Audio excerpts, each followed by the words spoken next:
you know what this will do? This will do. I love like the Family Guy and stuff like that. In the early 2000s, a literal cartoon war broke out. Writers of The Simpsons, South Park, King of the Hill, and Ren and But I Stimpy watched like 20 seasons of South Park. I'm not even trolling. I watched it in like year 8 or year 9. But were all attacking Seth MacFarlane's Family Guy. But it's not hard to by the way, Seth MacFarlane's a fucking goat. So don't diss this man. see why they were upset. Family Guy was successful by repeating the same lazy comedic formula over and over again for decades, leading to 9 Primetime Emmy Awards and even a Grammy nomination. With tensions at an all-time high against Family Guy, Seth MacFarlane finally decided to respond to the criticism, and as a result, he created one of the most controversial episodes in animation history. It was so bad that the Fox network refused to air it on live TV, and many lost respect for Seth MacFarlane forever. What about South Park? They can go to hell. Seth MacFarlane had a dark sense of humor, and he wanted to push the boundaries in the animation industry. As a kid, he was obsessed with cartoons like the Flintstones and Woody Woodpecker. He would spend hours drawing and studying these the only one on your life. Yeah, that's fine. Classic animated shows. By the time he was 9, he was already publishing a weekly comic strip for his local newspaper. But unlike other aspiring animators who were writing kid-friendly cartoons, MacFarlane's humor was intentionally offensive. He wasn't interested in heartwarming stories. He wanted to stir the pot with edgy jokes. Did he get in any trouble for his drawing? Yeah. What kind of stuff? He's a cartoonist for the school paper, and the character in his cartoon is taking communion. The comment underneath said, "Could I have fries with that, please?" And Seth can still remember how a local priest reacted to that cartoon. Dear Seth, shame on you for insulting the Almighty God and those who love him. After studying animation at the Rhode Island School of Design, MacFarlane caught the attention of Hanna-Barbera Productions with his thesis film, Life of Larry. Is it too much for a kid? I don't know why, it's just the way he said that. That was quite funny. If he's going to be out late, you know, I mean, especially in a city like this, it ain't safe, you know, Lois. I mean, even in this apartment. I mean, some. Wait, is this early? Is this early fucking Family Guy? That's so much different. The fuck? God knows what. You guys have any Cheez-Its? Honey, I think we should move. During his time at Hanna-Barbera, he helped write and animate legendary cartoons like Johnny Bravo and Dexter's Laboratory. And while most animators worked behind the scenes for years before ever getting the opportunity to share their own projects, MacFarlane just kind of skipped the line. He pitched a crude, low-budget cartoon about a dysfunctional family featuring an alcoholic dad, a talking dog, and a violent baby to various networks, and Fox took a gamble on him. In 1999, Family Guy was born, making Seth MacFarlane the youngest showrunner in television history. But what nobody knew at the time was that this show would go on to change the animation landscape and make Seth one of the most... That intro is one of the best intros, to animation. I don't know why. I just love the intro to Family Guy. It's so iconic, and it's just amazing. Hated men in the industry. Over the years, Family Guy has been called many things. I actually forgot I had an intro until just then, and then I just realized it's just the Go intro as well. Things from iconic to offensive, but if there's one word that keeps coming up, it's lazy. I enjoy Family Guy because it's something you can watch and laugh at without thinking. It has a formula, and that formula is easy to digest and laugh at without needing to pay attention. It's a good background show, something to listen to when doing... Oh yeah, thanks for following, Johnny Boy. See you, Monkey Likes. Oh, thank you, bro. Thank you, bro.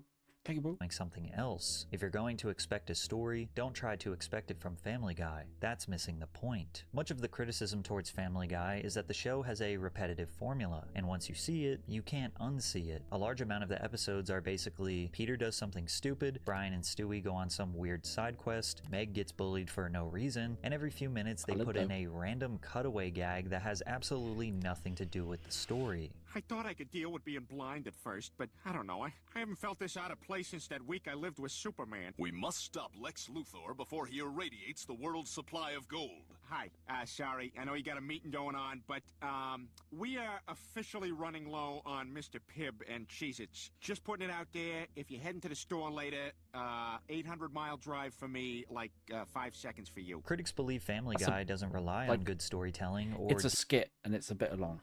...deep character arcs, and instead fires... You made an edit What the fuck? Off quick, easy, and pointless jokes. Some hit, some miss, but it doesn't really matter because the show moves so fast that nobody has time to care. Family Guy's cutaway gags used to enhance the quality of the overall episode, making the show's style unique, but over time they stopped being objectively funny and became random for the sake of being random. Peter, when did you become so polite? Oh, I've been hanging out with Caillou's beta dad. In fact, I'm meeting him at the park to eat unsalted saltines on the swings. I feel like you're wearing what Rachel Maddow would wear to a pumpkin patch. As the years went on, many thought that the show was using these gags as a way to fill up their time slot and maybe make up for poor writing. We know for sure this is how The Simpsons creator Matt Groening felt, because he did not shy away from blatantly making fun of Family Guy in front of their millions of viewers. At the start of 1999, Family Guy made its debut on Fox while The Simpsons was already on its 11th season. Immediately, the two shows were competing for viewers on the same network, with Family Guy pulling similar numbers to The Simpsons.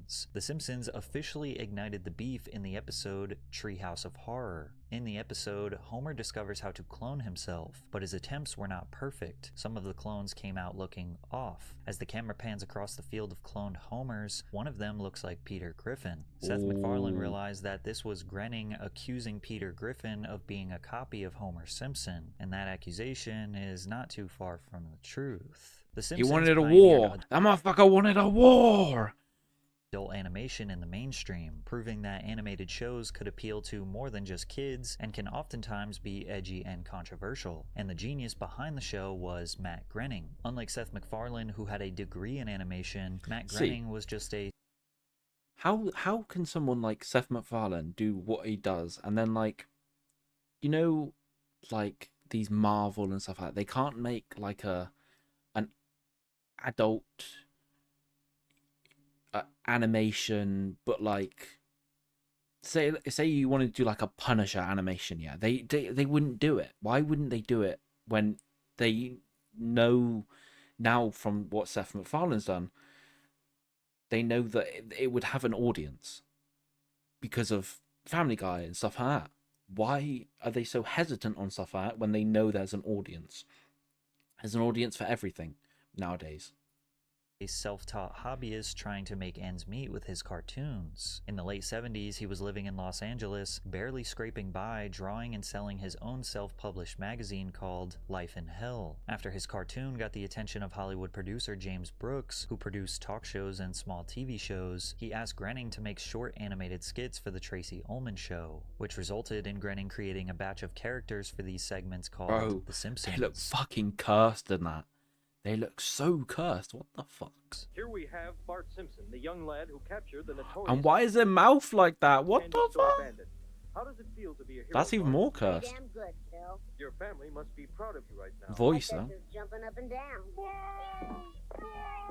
What started out as shorts on a sketch comedy show in 1987 quickly turned into a full-length series by 1989. And from the moment it premiered, it was an instant cultural sensation. The Simpsons wasn't just another cartoon, it was the cartoon. The show took the classic family sitcom formula seen in popular shows like The Cosby Show and flipped it on its head. Instead of a picture-perfect suburban family, you had Homer, who is a beer-drinking, insane father that often physically abuses his son. Marge is a tired mother constantly trying to hold the family together. Bart is a preteen aged menace that lives to cause chaos. Lisa is a misunderstood genius in a messed up family. And Maggie is a baby who doesn't talk too much but has a lot of personality. And not to mention the people of Springfield, which is filled with seemingly an endless list of side characters that fans would slowly get to know over the years, such as Ned Flanders, Krusty the Clown, Sideshow Bob, Snake, Professor Frank, and so many others. Jesus, I didn't know that was that many. Was how it could go from making fun of politics and pop culture to having genuine interactions that made the characters feel real. Like, these weren't just wacky cartoon characters, they represented people that you knew in your real life. It wasn't just about gag humor, it was about telling great stories that happened to be hilarious, and it worked. By the early 90s, The Simpsons was the most watched show on television, with viewership peaking at 15 to 20 million viewers per episode. Bro, why is my microphone tweaking?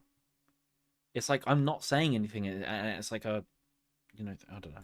canceled twice in its first 3 seasons, probably because many people felt it was the inferior copy of The Simpsons. However, they came back stronger than ever due to massive DVD sales and high ratings on reruns. The senior vice president of Fox Home Entertainment said, Family Guy had proved an unexpected success on DVD as well. The first boxed set of episodes has sold 1.55 million, ranking number 3 among television shows behind the first season of The Simpsons on Fox and Chappelle's Show on Comedy Central. After the show came back on air in 2005, it dominated. Is it like Family Guy is like good, and then The Simpsons like really good, or is it like, or do they go back and forth between seasons and they're like, oh, this season's good, then this season that's good and stuff like that, or is it just like, I don't know. 4th season averaging 7.9 million viewers. They go season for season. Family Guy and The Simpsons, they go season for season, see who can make the better season. I mean, that's competition, which at the time was more than twice as many viewers as South Park. And looking back on season 4, it's easy to see why it performed so well. He takes the beam. The spectators hold their breath, as Stewie Griffin is America's last hope to take home the gold. Oh, did you see that, Mitch? I sure did, Kathy. That was impressive. Season 4 is called by some peak Family Guy. It was paced well, funny, and just the right amount of offensive. The cutaways were tasteful, adding to the chaos without taking away from the story. And during Family Guy's resurgence in popularity, The Simpsons writers decided it was the perfect time to diss them once again. In season 17, episode 8 of The Simpsons, 2 Italian police officers are flipping through a book of known criminals. As they skip through the mugshots, you can see a picture of Peter Griffin with the crime of plagiarismo, which means plagiarism in Italian. The diss could not be more clear, again claiming that Family Guy is stealing the premise of The Simpsons. They also threw a bonus jab in at American Dad, which is Seth MacFarlane's other show, essentially saying they are a copy of a copy. And while these jabs feel like The Simpsons play fighting with Family Guy, South Park came out of nowhere and dropped an absolute bomb on them. A diss that was so brutal that multiple writers in the animation industry personally thanked them for attacking MacFarlane. Matt Stone and Trey Parker were just 2 film school kids from the University of Colorado who couldn't care less about what other people thought of their humor. They both believed that comedy could be as offensive and brutally honest as possible while also having a great story. In 1992, Matt and Trey met on the set of a student project. To pass time in between takes, they would do voices for each other trying to make the other one laugh, and they instantly became best friends. You do eating sounds? Oh yeah. That's a cuttlefish and asparagus. That's a cuttlefish and asparagus is not the sitting well. Bro, his chair is so squeaky, it's so annoying. Cuttlefish is about to come out of my... Oh, here it comes. Oh, it's going to be a rot. Hold on, Kaiser. I believe in you. At the end of every semester, the film department put on a student screening, and since it was right before Christmas, they needed something Christmassy. So Matt and Trey decided to use construction paper cutouts to animate characters and make their first short together called Jesus vs. Frosty, which would lay the foundation for what we now know as South Park. After college, both Matt and Trey moved to LA, where they would meet Fox executive Brian Graydon at a screening of their indie film. I love South Park because Cartman just reminds me of me a little bit. I'm not gonna lie. He's just a fat, he's just a fat guy, fat funny guy. Musical. Brian loved their style so much he decided to help spread their work around the industry. After some back and forth negotiations with companies like Fox and MTV, Comedy Central decided to greenlight the first episode of South Park. Although it is still in the adult animation genre, South Park takes a different approach than Family Guy and The Simpsons. South Park is all about creativity and unpredictability. One week, the elementary-aged kids are dealing with normal school drama, and the next, they're fighting a war against gnomes stealing people's underwear. And yet, that's still not even the craziest situation these kids have gotten into. Do you like it? Do you like it, Scott? I call it Mr. and Mrs. Tenorman chili. Oh my God! Oh my God! I remember that episode. I think that kid bullies Cartman, and he's like, chops up his fucking dad and his mum and shit, and he puts them in fucking pasta or something. I made you eat your parents. South Park instantly turned Comedy Central from a struggling cable network to a network powerhouse, pulling in between 3.1 and 5.5 million viewers per episode. By season 2, it was breaking records. On April 22nd, 1998, the episode Cartman's Mom is Still a Dirty pulled in 6.2 million viewers, making it the highest rated non-sports show in cable history at the time. To put it into perspective, 8 of the 10 most watched shows on cable that spring were South Park episodes. In just over 1 year, Trey Parker and Matt Stone took over cable TV. They also developed a seething hatred for Family Guy. When asked about how he feels about Seth MacFarlane's Empire, Trey Parker said, "There's more and more stuff every day finding its way onto American television that I think is really great. But then you get this bubblegum shit that's just like, by the book. What we call 9-to-5 comedy writers. They mostly have families and kids, and that's the most important thing. And then they go into work and write comedy, and when it's 5 o'clock, it's time to go. It's gag humor. And gag humor drives us crazy, where it's just like, here's a gag, here's a gag. It's got nothing to do with what's going on in the show. Just like, that is the main and issue. Anyone who writes comedy knows that that is the That is the main issue with, which one is it? Family Guy? Yeah, Family Guy. That's the main issue with Family Guy, because he's right, it's just gags. It's just like, oh, we're going to go do this. Then he's going to say something, and then it's going to be a little skit.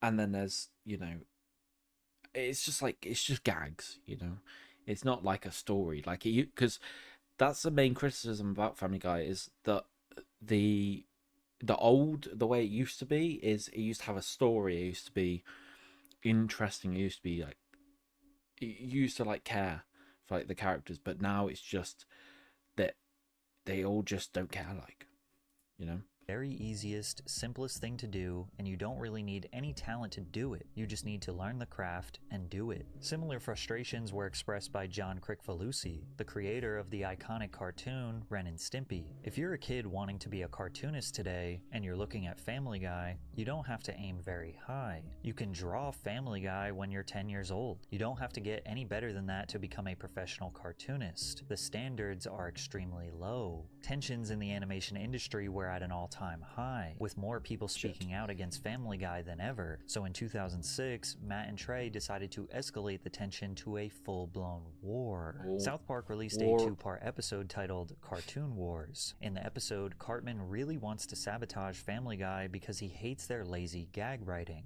As Cartman arrives to the Fox Network writing room, he is shocked to learn that Family Guy is written by manatees who pick random idea balls from a tank. Each ball contains a verb, noun, or pop culture reference, which the manatees choose an idea ball and swim it over to the joke combine. South Park essentially proves how formulaic and ridiculous Family Guy jokes are by assembling 5 idea balls that say laundry, date, winning, Mexico, Gary Coleman. Peter, you didn't do the laundry today. You think that's bad? Remember the time I won a date to Mexico with Gary Coleman? ¿Qué pasa, señores? What you talking about, Willis? When this episode released, millions of people around the world witnessed South Park brutally minimize Family Guy's value to the entertainment industry. And it turns out, Matt Stone and Trey Parker were not the only ones in the industry who hated Family Guy. After the first part aired, we got calls from people at The Simpsons saying thank you, because they actually hate Family Guy more than we do, even though they won't say it. And then we got calls from people that work on King of the Hill saying... I know it's just like, oh, gag this, gag that, but like, at the end of the day, it's just a show. I don't know why they care so much about, like, going at it and shit like that. But then again, if you really don't like them, then fuck it, dude. They said, quote, you're doing God's work by ripping on Family Guy. And like, because Family Guy is kind of this, it's like the Justin Timberlake thing. It's like when you're a musician and you're doing your stuff and you're working hard and you're trying to do art, And then Justin Timberlake comes along and just rakes in all the cash and everyone thinks he's awesome. You're like, dude, come on, that's not that good. Up until this point, MacFarlane never really responded to the jabs and criticism towards his show, but this attack was too big to ignore. Ironically, he didn't fire back at South Park. Instead, he shifted his anger towards his original haters, The Simpsons. However, many believe he took it too far, and this joke nearly destroyed his reputation forever. In a 2007 Family Guy episode titled Moving Out, at the bottom of the screen appears a bumper for The Simpsons, with a miniature Marge waving to the audience. Because both shows air on Fox, this could have easily been mistaken for a genuine promo. Then miniature Quagmire runs over and attempts to essay Marge. She fights him off and dashes off screen, but then Quagmire, with his pants around his ankles, chases after her. Then it cuts to a shot outside of the Simpsons' home where we can hear Marge and Quagmire having sex in the parents' bedroom. Homer then walks in, catching them, shocked. And from there, you can hear Quagmire shoot and kill the entire Simpsons family. Holy Oh my god, shit. oh my god! You shot my homie! I'm calling the police! So That's actually Simpsons, mad. R-word, and murder. Yeah, that got dark real fast. This scene was so brutal, it actually never made it to live TV. I'm not The only surprised reason we now. ever got to see this scene was because it was included in the Family Guy DVD box set. Also on the DVD, Seth MacFarlane does a director's commentary where he discusses this specific scene, doubling down that he feels this joke was not too far and it should have been aired. I'm not going to be diplomatic because right. because Oh what my happened God. here was fucking bullshit. This is a gag. I got a call from the network saying you can't do this. You cannot do this gag, and with the Simpsons, and I said why not? They've made fun of Family Guy like 5 times, which which they're entitled to do. I mean, they make fun of everyone, and so do we. So what's why can't we take a little shot at them? And they said, well, because we want to end the feud. And, and I said, what feud? What are you talking about? I had talked with Matt Groening, who has a wonderful sense of humor about this stuff. And, there's no feud. And plus it's... We actually have had a couple of writers, Simpson writers, who have written for Family Guy, Richard Pell and Brian Scott. Yeah. I mean, it's, they've taken many shots at us, again, all of which have been funny. And Fox said, well, this seems a little personal. And I said, well, how could it be any more personal than a picture of Peter Griffin on a wanted poster that says plagiarist? They made fun of me. Why can't I make fun of them? Seth, you shot a baby. Likely due to the network just wanting the beef to be over, both Family Guy and The Simpsons stopped taking jabs at each other for a while. Allegedly, Matt Groening was upset with Seth for many years after this, and although Seth MacFarlane never apologized for this explosive joke, he has been very honest about his admiration for The Simpsons and Matt Groening. And the Simpsons guys don't like you either, right? That's more of a friendly rivalry. They take shots at us, we take shots at them. Matt Groening is a friend of mine. He's a great guy. That's more of That's like what it should be. It should just be friendly. But it's just not, though, is it? Sometimes. All in good fun kind of thing. He even wrote a line in a Family Guy episode essentially admitting to stealing from The Simpsons. Get up! You're on my side of the bed. Peter! We act like we didn't take a lot from The Simpsons. We took a lot from The Simpsons.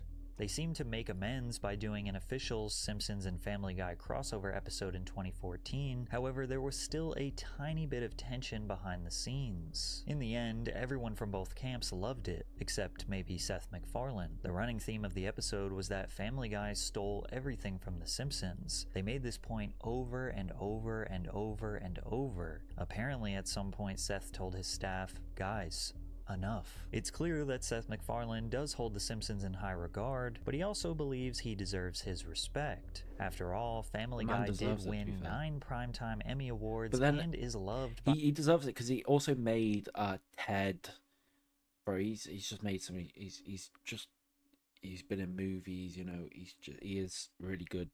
But when a feud goes a bit too far, sometimes you just gotta stop. And I don't know if that went a bit too far where you got thinking to kill the whole family. It was that. But either way, I mean, he deserves his flowers. fans around the world. And it's actually because of this success that the South Park creators are jealous and hold resentment towards him. With Trey Parker saying, "The biggest thing is that you put everything into your show. It's like you've got to die for it. When you're an artist, you've got to say to yourself, this is all that matters. And if it kills me, so be it." And then you have the Family Guy writing staff who come in 9 to 5, write their gags, and go home. But what I absolutely must say to you is that this totally, purely 100% completely comes from a place of jealousy. Because when we're sitting there in our room, it's 3 in the morning and we're 12 hours from having to air, and we don't have like a third act, wondering why we do this to ourselves. We're just totally jealous of their job. At the end of the day, these shows are all completely different styles of comedy, and whichever one you love the most is just down to personal preference. And they all will be considered legendary in the history of adult animation. I mean, I like both of them. I like all of them. I think they're all fucking amazing, and I don't know. That's all I gotta say. I just like them all. And the feud, I mean, if they want to feud, which they do, well, they did. I don't know if they're still feuding. I don't watch them enough to know. But yeah, pretty cool.